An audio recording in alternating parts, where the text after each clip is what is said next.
Welcome to Thunder headquarters, where earlier tonight the Thunder pulled off a series of dizzying deals in the NBA draft.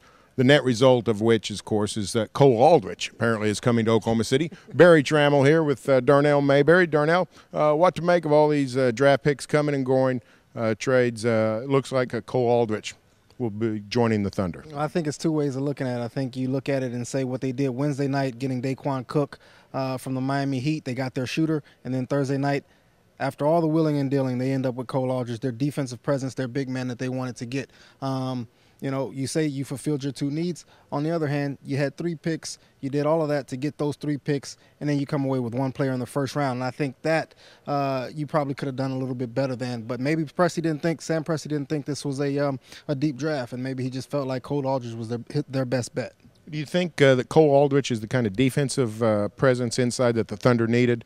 Dominant defender in college. Can he be that in the NBA? I think so. I mean, the thing I like about him is he's tough. I mean, he didn't back down in college at the highest level in the Big 12 with the Kansas Jayhawks, and I don't think he'll back down from anyone here. I think he's definitely already an upgrade over Jeff Green at the power forward spot defensively, and I think he's an upgrade over Nenad Kristić defensively at the center position. So he's going to immediately come in and help the front line with his defensive shot blocking and rebounding skills. You know, it's going to be a little tough, I think, because you got Nenad Kristić, whose minutes I think will be cut, but then you also have Serge Ibaka, who you want to make sure that you don't stymie his development and make sure that he continues to develop on the right track, too. You mentioned Daquan Cook, brought over from Miami. Excellent three-point shooter a year ago, struggled this last season.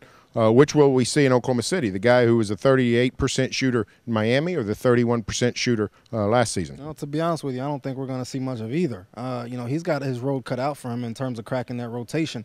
You got Tabo Cephaloshin, the defensive stalwart for the Thunder, who's going to probably be the starter again. And then James Harden, the number 3 overall pick in last year's draft. So he's going to come in and get a lot of minutes. So Daquan Cook, I see as more of a specialist guy, spot up. Maybe you put him in at the end of the game so you don't have to go with Jeff Green and Tabo Cephaloshin, 2 inconsistent shooters there from 3. Daquan Cook can come in and be your specialist in special situations.